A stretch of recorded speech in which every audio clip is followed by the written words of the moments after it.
Il est 20 heures passées de quelques minutes, c'est l'heure de vous informer. Voici les titres de l'actualité de ce samedi 4 mai.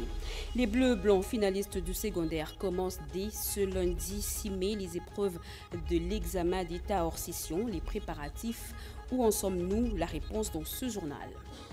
Il risque de chômage si rien n'est fait. 4000 agents de la grande cimenterie du Katanga sont sur le point de connaître le chômage à cause de la concurrence déloyale. Voilà pour les titres, mesdames et messieurs, bonsoir et très heureuse de vous retrouver à travers cette grande édition d'informations sur la chaîne nationale. Le bombardement du camp des déplacés de Mugunga dans la province du Nord Kivu est un crime de guerre et un drame humanitaire. Il a suscité des réactions aussi bien que dans le gouvernement que les humanitaires. Eugénie Chabani. Plusieurs morts, dont les enfants de moins de 10 ans, et plusieurs blessés graves. Tel est le bilan du bombardement par l'armée rwandaise et les M23 du camp des déplacés de Mugunga, à 15 km de Goma, dans la province du Nord Kivu, ce vendredi 3 mai dans la matinée. C'est un drame humanitaire qualifié de génocide d'une population vulnérable qui vit dans la précarité sur ces sites de déplacés de guerre à la recherche de la survie.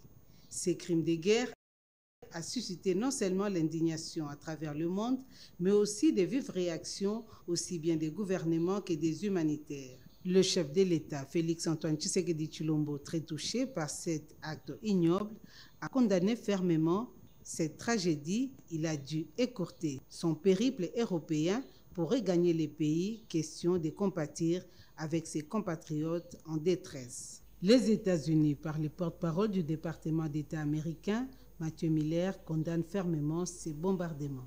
Il a déclaré que l'attaque provenait des positions militaires du Rwanda et des M23. Face à ces drames, les réactions des humanitaires se multiplient. Tous condamnent ces crimes de guerre et rappellent le respect des principes du droit humanitaire international en mettant un focus sur l'obligation des belligérants de la protection de la population civile. Parmi ces réactions, on note celles des CICR, des Médecins sans frontières et de la MONUSCO.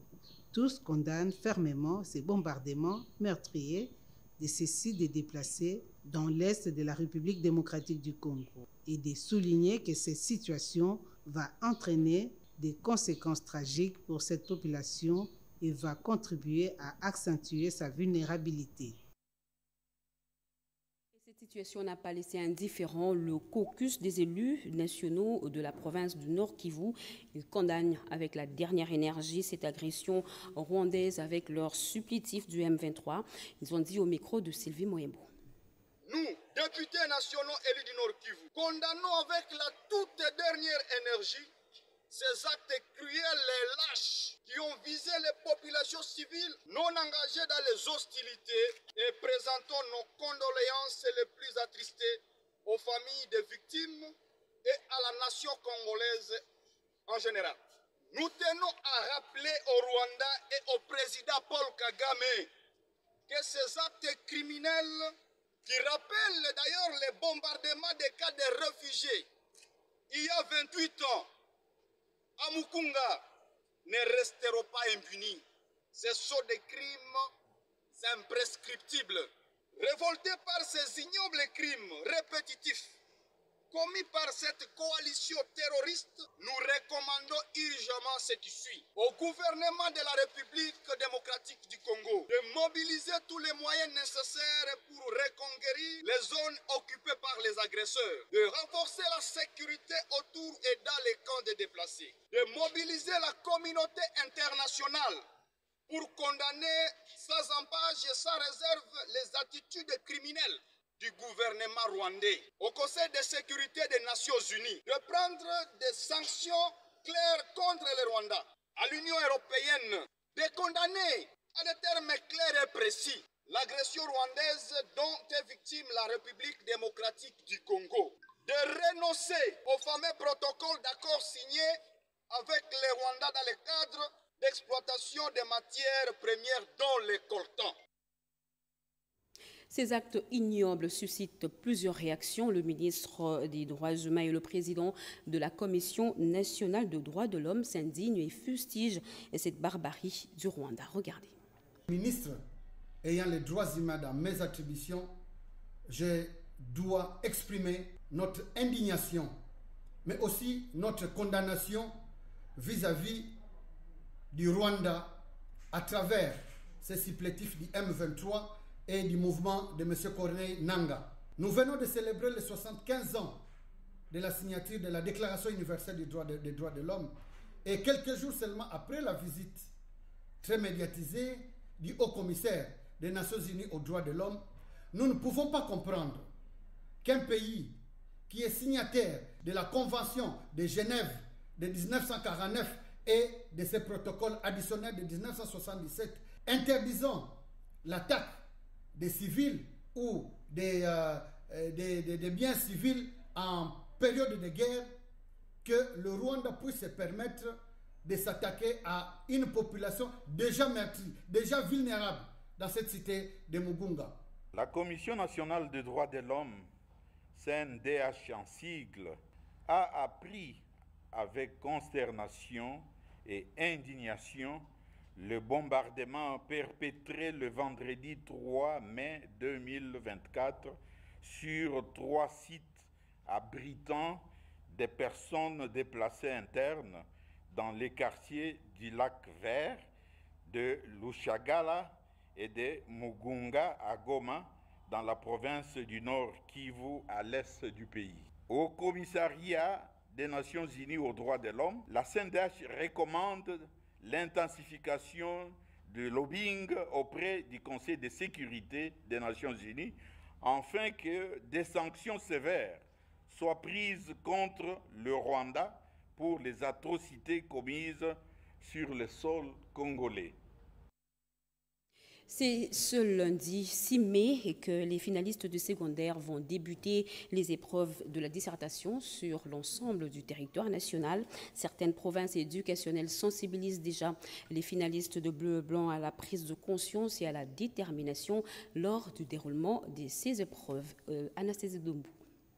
Les élèves finalistes du secondaire vont bientôt affronter les épreuves de l'examen d'État hors session édition 2024. Les inspecteurs et les responsables des écoles s'organisent ça et là pour que tout se passe dans un climat de quiétude. Au lycée Saint-Joseph de Mokali, dans la commune de Kimbansé, que les élèves finalistes étaient conviés à une mise au point par le personnel enseignant et les anciens élèves de cette école pour une prise de conscience pendant le déroulement. D'autres sujets évoqués, celle la santé menstruelle. Nous sommes plus dans des conférences pour sensibiliser les élèves à poursuivre leurs études et puis à aller plus loin pour éviter assez des antivaleurs qui règnent plus dans notre pays. Comme recommandation, elles doivent éviter l'hygiène défectueuse. L'hygiène défectueuse arrive à détruire le pH vaginal, ce qui est vraiment à éviter chez les jeunes filles. Ces candidats finalistes sont de plein pied dans les préparatifs sous l'encadrement de leurs enseignants. Rappelons que l'inspection générale de l'EPST avait convié le personnel enseignant à une réunion de sensibilisation à la dissertation pour un bon déroulement sur l'ensemble du pays. Tous les petits commerces exercés dans la ville-province de Kinshasa devront payer la patente exercice 2024. Le lancement de cette campagne a eu lieu. Il a été doublé du recensement des activités économiques et commerciales édité avec Rodé Panda.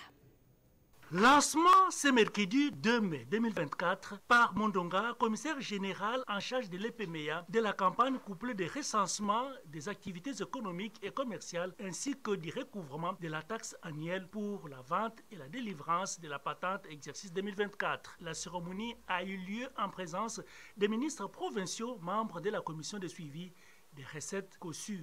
a souligné le directeur général de la DGRK, Direction générale des recettes de Kinshasa, Michel Moussa Kamaelenkai. Selon le patron des régies financières de la ville de Kinshasa, l'organisation de cette double campagne procède des impératifs liés à l'exécution du budget qui impose à la DGRK des assignations importantes dont la réalisation effective contribuera à la maximisation des recettes en vue de donner au gouvernement provincial de Kinshasa le financement pour la réalisation de son ambitieux programme. La patente, a expliqué le patron de l'administration fiscale de la ville de Kinshasa, concerne les personnes physiques qui exercent les petits commerces. En exécution de l'arrêté conjoint numéro 002, bar CAB, bar ministère provincial, bar FINECO, bar TH, bar 2024, portant organisation de la campagne couplée de vente de la patente et des fiches de recensement des petites, moyennes entreprises et artisanats. Et au nom de son Excellence, Monsieur le gouverneur de la ville de Kinshasa, je lance officiellement ce jour la dite campagne sur toute l'étendue de la ville de Kinshasa. Michel Moussa Kamaelenkai a par ailleurs annoncé la baisse sensible des taux de la patente. En ce qui concerne les taux, il y a lieu de relever qu'ils sont fixés par catégorie d'activité et varient entre l'équivalent en francs congolais de 2 $ et de 40 $ pour toute l'année. Quant au déroulement de la campagne, le directeur général de la DGRK a précisé qu'elle est organisée en 2 phases. La première est consacrée au paiement volontaire qui va du 2 mai au 30 septembre et la seconde est réservée au recouvrement forcé qui ira du 1er octobre au 31 décembre 2024. Mobilisation des recettes non fiscales de l'ordre de 107%. La DGRAD a atteint mieux dépasser les assignations budgétaires du premier trimestre de l'année en cours. La réunion de performance a été présidée par le directeur général de cette entreprise, Lucien Boniemé-Ekofo. Cédric Kenina. Pour les 3 premiers mois de l'année, les recettes mobilisées par la DGRAD a crevé le plafond des assignations budgétaires. 107%. L'équipe dirigée par Jean-Lucien Boniemé-Ekofo a répondu au-delà de la barre tracée par les législateurs. Une évaluation des recettes mobilisées en présence de la haute hiérarchie de cette régie financière qui a été également l'occasion pour les directeurs centraux et provinciaux de prendre un engagement ferme, celui de faire plus, alors plus que les 3 premiers mois. Globalement, nous avons atteint et dépassé les assignations qui nous ont été données pour les 3 premiers mois de l'année. Nous nous sommes engagés, chacun, en âme et conscience, que nous allons atteindre les assignations qui nous ont été assignées par le gouvernement central. Donc, chacun de nous, que ce soit les directeurs provinciaux, que ce soit les directeurs centraux ou urbains que nous sommes, aujourd'hui, nous avons signé devant notre directeur général que nous nous engageons à atteindre les chiffres qui nous ont été demandés par le gouvernement central. Par ailleurs, la DGRAD est investie de toutes les missions et prérogatives en matière d'ordonnancement et recouvrement des recettes administratives, judiciaires, domaniales et des participations, constituant ainsi les recettes non fiscales émargeant au budget du pouvoir central. Comment évolue le projet financé par le FPI dans la province du Congo central? Et bien, pour en avoir le cœur net, la directrice générale de cet établissement, Bassia Ladjena, s'y est rendue. Regardez. L'objectif principal de cette mission de travail a été d'analyser la progression des projets soutenus par les fonds de promotion de l'industrie, mais également d'engager des discussions avec les promoteurs pour cerner les difficultés auxquelles ils font face dans la mise en œuvre de leurs initiatives. Au cours de ces visites d'inspection, le directeur général adjoint, Bassia Ladjena, a insisté sur l'importance du respect des échéances des remboursements des fonds, des crédits octroyés par les FPI, soulignant que cela permettrait de multiplier et de pérenniser des activités industrielles dans le pays. Parmi les projets qui ont été visités figure Mwela Lodge de Kelton Sarl, qui avait reçu un financement pour l'installation d'une usine de production d'huile, de palme et de savon, ainsi que la construction de nouvelles chambres avec une salle de conférences ultramoderne à Kisantu. Les établissements Lutumba spécialisés dans la production du savon et Wasberg qui a été financé pour l'acquisition des équipements pour la modernisation d'une unité de production de fruits surgelés en Banzangungu. En outre, le directeur général adjoint du FPI a également visité les établissements ZIRCO ayant bénéficié des financements du FPI pour l'installation d'une unité de fabrication de pavés à Kimpese, Bags & Sacks, une usine de production de sacs d'emballage pour les ciments, les produits agricoles, les diassars et la Congolaise des voies maritimes qui a été soutenue par le FPI pour renforcer ses capacités de dragage dans la région du Bief maritime en acquérant une drague d'occasion à Boma, ont été tous inspectés par le directeur général adjoint. Parlons à présent de cet échange entre l'Inspection générale des finances et les mandataires membres de l'Association nationale des entreprises publiques et entreprises du portefeuille. Les deux parties ont fait le tour d'horizon des relations qui les unissent et surtout le rapport qu'ils entretiennent. Jean-Pierre Delodemazo. Les missions d'encadrement de l'Inspection générale des finances dans les entreprises et établissements publics du portefeuille ont fait l'objet des échanges entre l'Inspection générale des finances et les mandataires affiliés à l'Association nationale des entreprises publiques et entreprises du portefeuille, ANEP en sigle, ce jeudi 2 mai dans l'amphithéâtre Félix-Antoine Tshisekedi de l'IGF. Ces assises, convoquées par l'initiative de l'ANEP, ont permis aux deux parties d'élever certains équivoques dans l'encadrement de l'IGF. Une rencontre houleuse de près de 4 heures du temps a donné l'opportunité aux mandataires et l'IGF de vider les préoccupations des uns et des autres. Devant le chef de service Jules Alingueté, qui à son tour a eu l'amabilité d'éclairer la lanterne de l'auditoire sur certaines questions. Après 2 ans de mission d'encadrement dans les établissements et entreprises publiques, l'IGF prend l'option d'élever ses missions dans certaines entités de l'État. Nous venons de leur annoncer dans les tout prochains jours la fin de la mission d'encadrement dans la plupart des établissements et entreprises publiques. Et aussi pour le reste des temps, nous avions essayé d'examiner des petits problèmes qui se posent de manière à ce que nous puissions ensemble donner des solutions à ça. Une nouvelle plutôt bien reçue par le secrétaire exécutif de l'ANEP, Patrick Ngoulou, qui pense que les mandataires publics ont maîtrisé les règles de la bonne gouvernance ingurgitées par l'IGF. Revenons sur la célébration de la Journée internationale des travailleurs. Eh bien, la Confédération syndicale du Congo, CSC, réaffirme son combat pour la défense des intérêts socio-économiques des travailleurs de l'Office congolais de contrôle OCC. Une occasion pour ces syndicats de primer les agents arrivés et fin carrière. Berthe Moukonkole.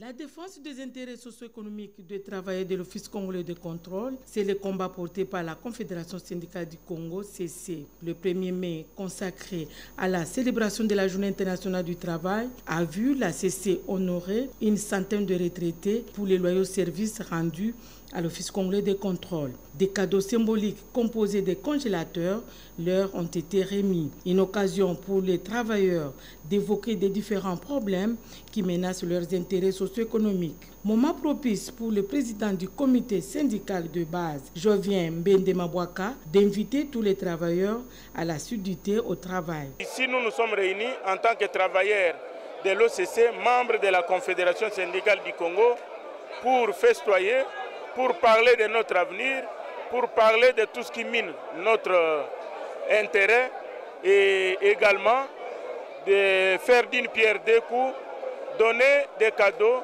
de fin de carrière à tous ceux qui ont été fidèles à la CSC-OCC. Nous avons parlé ce qu'il faut parce que les intérêts des travailleurs ne sont pas les mêmes que ceux de l'employeur. Nous avons fait comprendre au DG que les travailleurs de l'OCC ne demandent pas autre chose que le paiement régulier des salaires, l'augmentation salariale, les grades. Présent à cette cérémonie, le président du conseil d'administration, l'honorable Fortina Ndambo, et le DG Etienne Chimanga Mutombo. Ce dernier a voulu palper l'état d'esprit de ses employés pendant ces moments de fête, d'où son appel à plus d'ardeur au travail pour un bon rendement. Le PCA Fortina Ndambo a quant à lui félicité et encouragé tous les travailleurs de la Confédération syndicale du Congo pour la qualité du travail abattu après son départ à la tête de ce syndicat et pour l'acquisition d'un bien immobilier sur fonds propres de la CC. Katanga Business Meeting, eh bien Mireille Ndeke, notre envoyé spécial, nous parle de la deuxième journée des travaux axés sur la sous-traitance marquée par les visites des stands. Regardez. L'ambiance reste festive en ce jour de clôture des travaux de Kabam au centre des négoces de Moussompo à Kolwezi dans les Lualaba. Les exposants, dont la plupart des entrepreneurs, ont saisi cette occasion pour présenter leurs services et contracter les marchés auprès de potentiels clients. J'ai vu une certaine opportunité de visibilité, d'être en contact direct aussi avec des clients. C'est un lieu de rencontre. C'est aussi un moyen pour G5 Couture de se faire connaître, pour nous permettre de pouvoir nous imprégner dans différents domaines de services. Kabam s'est aussi démontré à la face du monde une nouvelle image de la classe moyenne en RDC qui s'est créée grâce à l'entrepreneuriat de jeunes. Notre souhait, c'est de montrer au monde que la sous-traitance congolaise a une place dans les mines, sur le marché mondial, que la sous-traitance congolaise a cette capacité et cette possibilité de faire mieux. Nous avons représenté d'ailleurs plusieurs fois des concours internationaux de robotique. Et d'ailleurs, l'année passée, Smaraf était champion d'Afrique en robotique. Placé sous le thème « Investir dans les pôles industriels pour une nouvelle dynamique de croissance en RDC », cette grande messe des opérateurs économiques particulièrement évoluant dans le secteur minier était une véritable opportunité d'affaires de soutenir les acteurs clés œuvrant dans différents secteurs. L'avènement de l'ARSP tombe à point nommé pour rencontrer la vision du chef de l'État, celle de créer les millionnaires congolais. La loi nous a donné l'espoir qu'un Congolais peut faire la sous-traitance et il va facilement aussi avoir le marché. Avant la loi, on avait beaucoup de barrières. Cette cérémonie de clôture a été marquée par plusieurs ateliers afin d'aider les participants à bénéficier d'informations concrètes sur des problématiques liées aux différents secteurs et développer leurs compétences. 4000 employés de la grande cimenterie du Katanga sont sur la porte du chômage. Eh bien, la concurrence déloyale menace la vie de l'entreprise qui les emploie. Le cri de détresse dans ce journal. Regardez. Ces sacs de ciment gris sont produits localement à Likasi. Nous sommes là, dans la province du Haut-Katanga. Une véritable aubaine pour différents chantiers disséminés dans l'espace Grand Katanga et Grand Kasaï. Mais voilà, la concurrence déloyale des ciments importés de la Zambie face à la production locale est en train de mettre à genoux cette cimenterie. GCK, qui emploie plus de 4000 agents et cadres, sans compter leurs dépendants, est sur le point de mettre la clé sous le paillasson. Les responsables de cette société en appellent à la protection de l'industrie locale. Vous allez voir qu'il y a le ciment zambien qui est déversé par des grands volumes, des masses qui sont déversées tout simplement parce qu'il y a la contrebande. Et nous, ce que nous demandons, c'est avoir le même privilège que les cimenteries qui sont du côté de l'ouest à Kinshasa. Si le gouvernement peut nous accompagner et bloquer les importations. Autour de GCK, nous avons plus ou moins 4000 personnes qui dépendent de GCK. Ces 4000 personnes sont une entreprise, je dirais, presque au centre-ville. Et aujourd'hui, regardez, on arrête la cimenterie. Que devient la ville de Likasi? Le président, il veut la paix sociale. Il insiste sur la paix sociale. Mais si nous arrêtons, ça va être la grogne. Et c'est tout ce monde qui va se retrouver sur le pavé. Ces ciments produits dans le Haut-Katanga continuent à forcer l'admiration des utilisateurs. Toute la chaîne de production et de consommation est l'œuvre des Congolais. 8 ans après la disparition de l'artiste musicien Jules Sungu Wembadio, dit Papa Wemba, eh bien l'Asbel Banakin honore la mémoire de Papa Wemba à travers la musique. Regardez.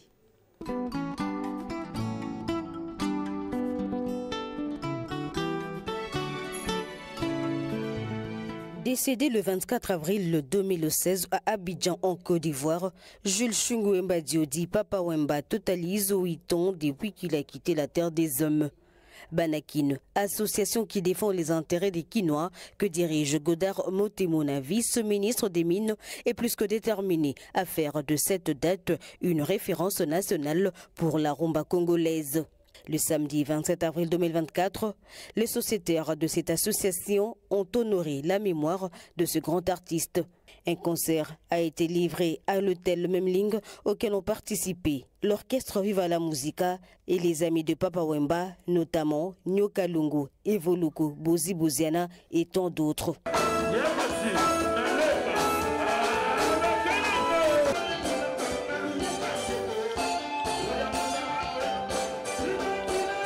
Initiative saluée par les Quinois. Aujourd'hui, nous sommes très fiers, nous Banakin, d'avoir organisé cette soirée.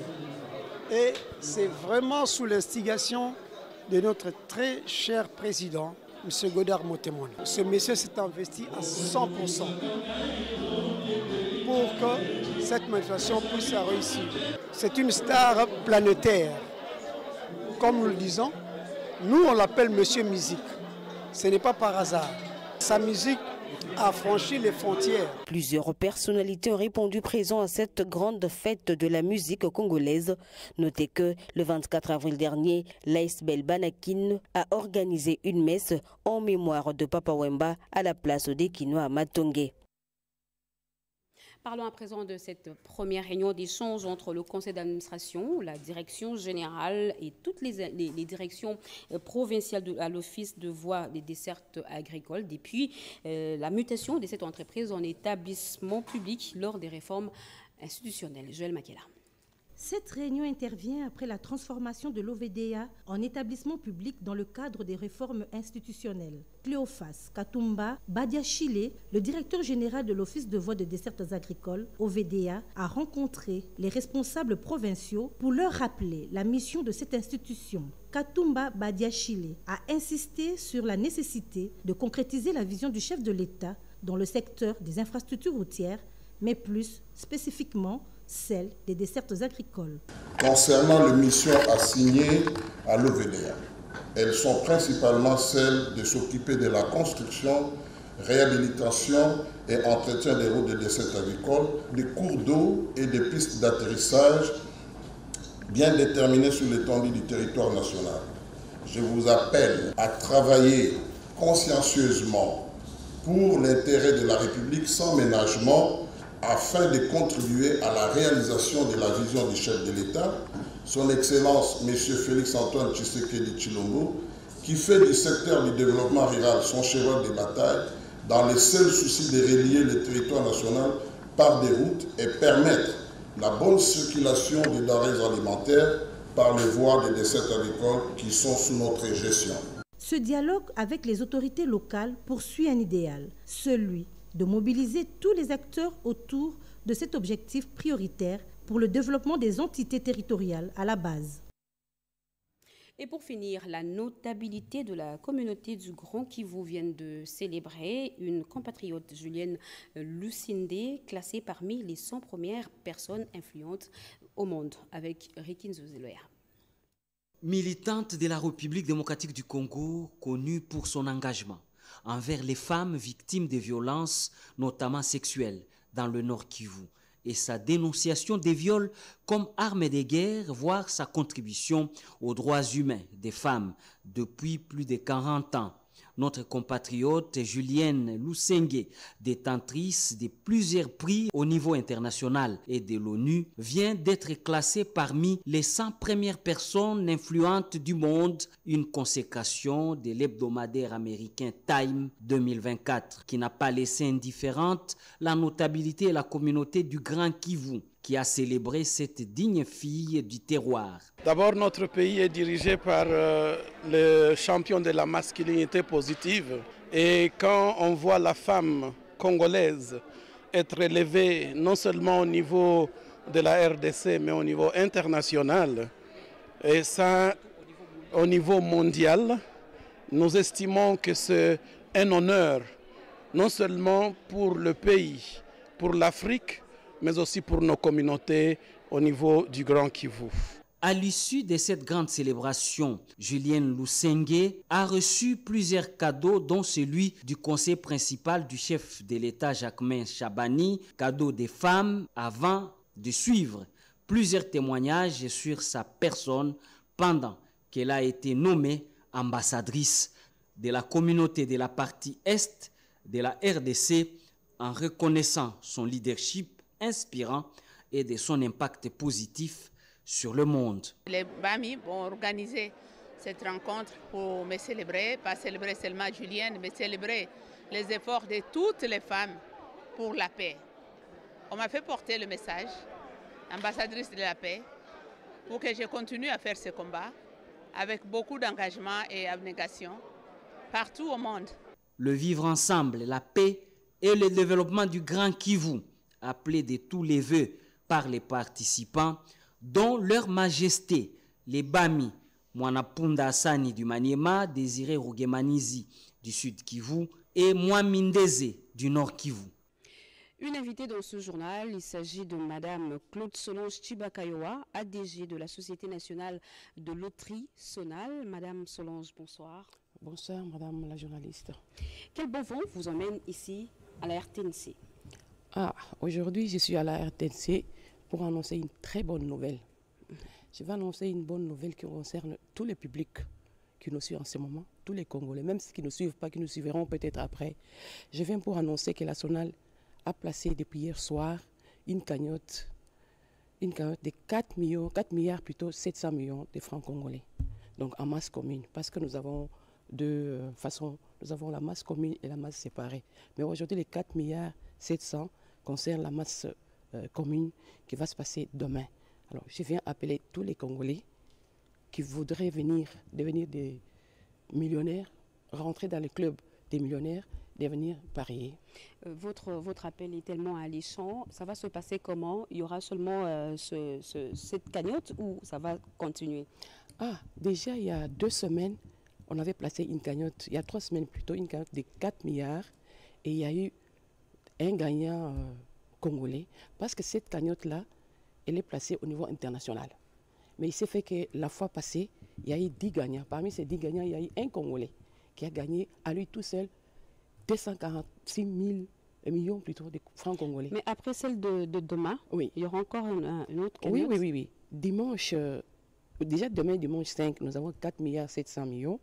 Et dimanche 12, nous aurons 2 milliards aussi. Et les dimanches d'après, les 19, ça sera encore 2 milliards de francs congolais. Avez-vous un message clair à passer maintenant au public qui vous suit et qui regarde l'RTNC en ce moment? C'est tentant. Oui, c'est vraiment tentant. J'appelle tout le monde à venir essayer de jouer et pour pouvoir gagner. Parce que quand on vient à la Sonal, avec un peu seulement d'argent, ceux qui ont gagné dans les temps, ils ont gagné, après avoir misé pour 5 000 francs, 10 000 francs, ils sont sortis avec des milliers de dollars. Donc, je rappelle tout le monde, il n'y a pas de discrimination, il n'y a pas de sexe. Hommes comme femmes, tous peuvent venir jouer. Madame, vous êtes administrateur délégué général de la Sonal. Comment se porte cette entreprise? La Sonal, elle vient de loin, mais nous sommes en train de changer les choses. Aujourd'hui, la Sonal est dans la phase d'informatisation. Nous avons quitté la manualité qui nous causait beaucoup de problèmes pour l'informatisation. À cet instant, il y a à travers nos entités en province une formation pour l'informatisation. Je pense que les choses vont aller mieux qu'avant. Merci beaucoup. Je rappelle que vous êtes Madame Claude Solange Chibaka, administrateur délégué général de la Société nationale de loterie Sonal. Et merci d'avoir choisi la RTNC pour passer votre message. Je vous en prie. Et le bureau du Sénat informe les honorables sénateurs proclamés provisoirement élus par la Commission électorale nationale indépendante CENI le 30 avril 2024 que les opérations d'identification et d'enregistrement des nouveaux sénateurs de la 4e législature de la 3e République se dérouleront du vendredi 10 au dimanche 12 mai 2024 de 9h à 16h dans la salle des banquets du Palais du Peuple. Les honorables sénateurs qui sont en dehors de Kinshasa sont donc priés de rejoindre la capitale pour les formalités d'accueil. Faites à Kinshasa le 3 mai 2024. Sangouma Temongonde Mosai, PhD, président du Sénat. Et la régie des OSA, direction régionale de Kinshasa-Ouest, informe ses abonnés des parties centre et ouest que ces usines de traitement d'eau potable d'Ongaliema Ozone sont en arrêt ce samedi 4 mai 2024 de 8h à 18h suite aux travaux SNEL au poste haute tension de Lingwala. Par conséquent, une interruption est observée dans la fourniture d'eau potable dans les quartiers et communes ci-après. Gombe, Lingwala, Kinshasa, Kasavubu, Ngiringiri, Barumbu, Bandal et Kintambo, Montfleury, Macampagne, Joli Parc, Ozone, Météo, Delvaux, Djelo Binza, Upen, Sangamamba et Ngomba Kikusa, Télécom, Mimosa et Konchachi. La régie des eaux SA prie les abonnés concernés de bien vouloir l'excuser pour ce désagrément indépendamment de sa bonne volonté. Elle les rassure du rétablissement de la desserte dès la fin des travaux. Fait à Kinshasa le 4 mai 2024, le directeur régional de Kinshasa-Ouest, l'ingénieur Raymond Matundumpaka. Et pour finir, les Chilombo Antoine, les Kapeta, les Moulumba, les Tshisekedi, les Lumbala et toutes les lignées qui leur sont attachées ont la profonde douleur d'annoncer aux amis et connaissances le décès de leur mère, sœur, tante, grand-mère Clémentine Ntumba Chilombo, mort survenue en Belgique le 2 mai 2024. En entendant le rapatriement de la dépouille mortelle à Kinshasa, le deuil se tient sur l'avenue Refuge numéro 6 dans la dans la commune de Kintambo, référence la mosquée située sur l'avenue Bangala. Le programme de l'inhumation vous sera communiqué ultérieurement. Ce communiqué tient lieu de faire part pour la famille Jacques Kambala Chilombo.